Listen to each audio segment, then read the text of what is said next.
Hello everyone, in this video we are going to see about the memory allocation and garbage collection. In case of linked list, in general, in any data structure, whenever the memory is allocated for any data or variable, it has to be deallocated after the element is used or when it is not needed. So in any data structure, this memory allocation and garbage collection takes place. Let us see what is memory allocation and how it is done, and also let us see what is garbage collection and how it helps in the memory management.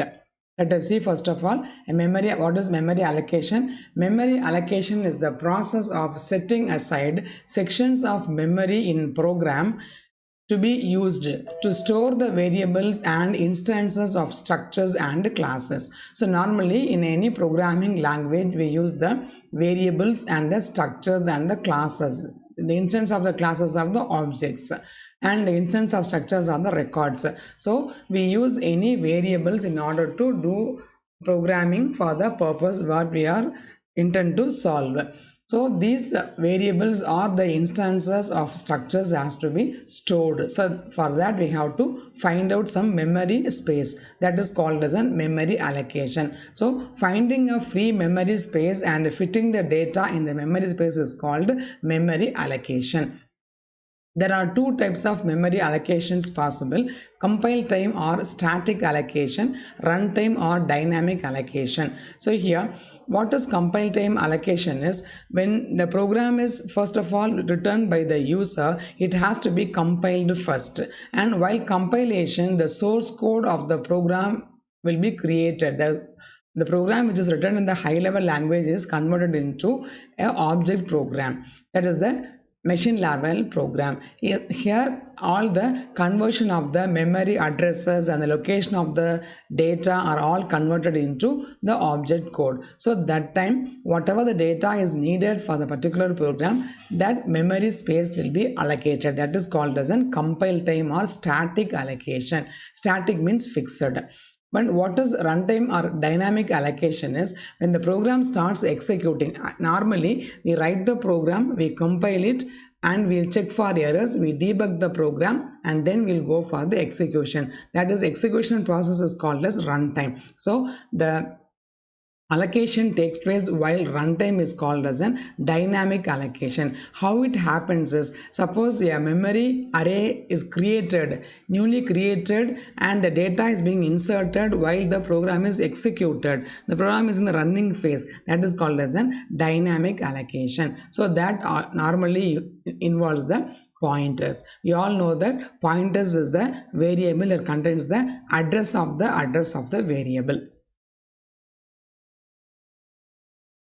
Here, this static memory allocation is allocated by the compiler. So compiler is a system software which converts the high level language into object language or the machine level language. So while converting, it creates the memory area for the data being used. That is called as a static memory allocation, which is done by the compiler itself. Exact size and type of memory must be known at compile time. Suppose we are going to allocate a space for an array or a structure or any other data structure, the size of the data should be known in advance. Then only the compile time allocation can take place. And what is runtime or dynamic allocation is, it happens when executing the program requests that the operating system give it a block of main memory. So while running the program may require some data. It may ask the operating system to give some data. That time dynamically the memory is allocated. It is on demand allocation. When the memory is needed,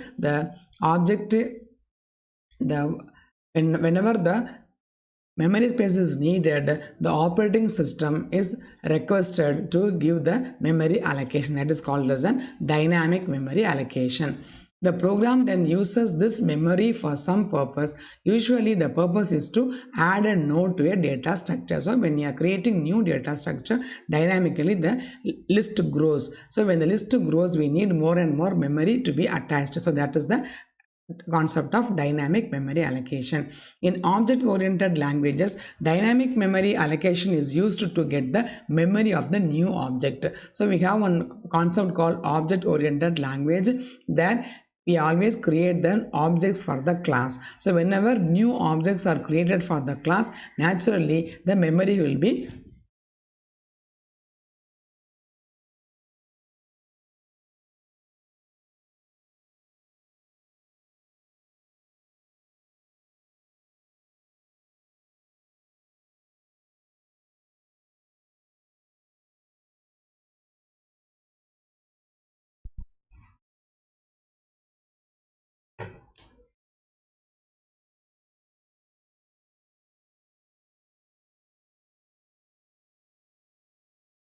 So now let us see what is an memory pool. So here a memory pool are called the fixed size allocation.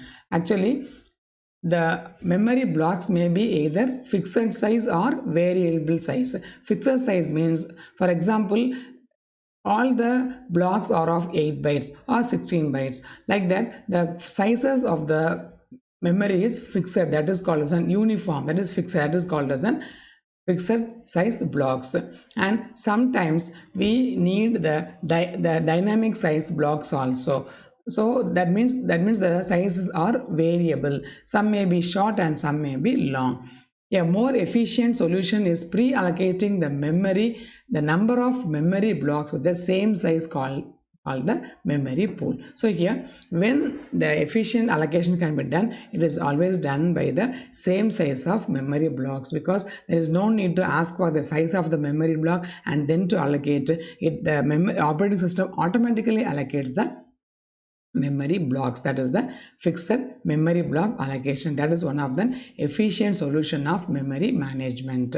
Now let us see next concept of garbage collection. Actually, what is garbage is the unwanted memory space, that is called as garbage.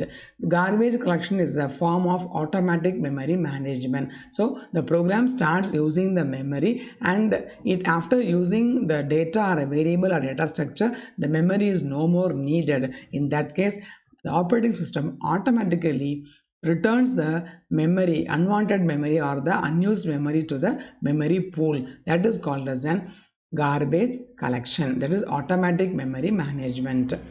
The garbage collector attempts to reclaim the garbage or memory acquired by the objects that are no longer in use by the program. So that is the concept here. When the memory is not needed for the particular program, it will be returned to the memory pool. That is called as a garbage collection. Garbage collection is the opposite of manual memory management. Actually, what is manual memory management is the user or a programmer gives some commands in order to collect the memory space and to put it in a pool. That is called as a manual memory management. But what is garbage collection? It is the opposite. That means it is done automatically by the system. This requires the programmer to specify which objects to deallocate and return to the memory system. So, the manual memory system, the programmer or the user, they have to specify which memory space has to be deallocated and which has to be returned back to the memory.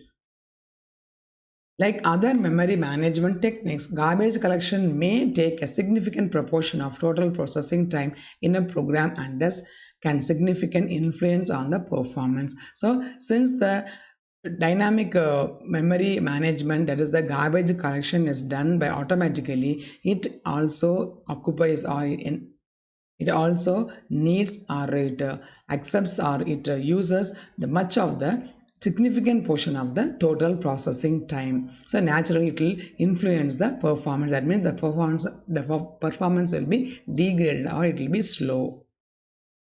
Let us see the two concepts, overflow and underflow, in terms of data structure. When new data is to be inserted into the data structure, but there is no available space, that is the free storage list is empty, this situation is called as an overflow. For example, actually, if you are going to create a new data structure, but in order to create a new data or a new node in the data structure, we have to get the memory space first. In that case, if the If there is no memory space available in the free storage list, then this situation is called as an overflow. We cannot create a new data, it will be truncated.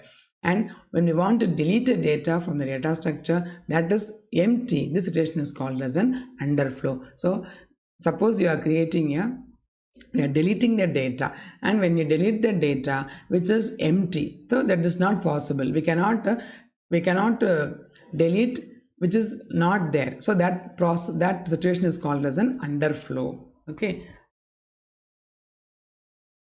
so these are all the basic concepts of memory allocation and garbage collection. Hope it is easy to follow. Thanks for watching.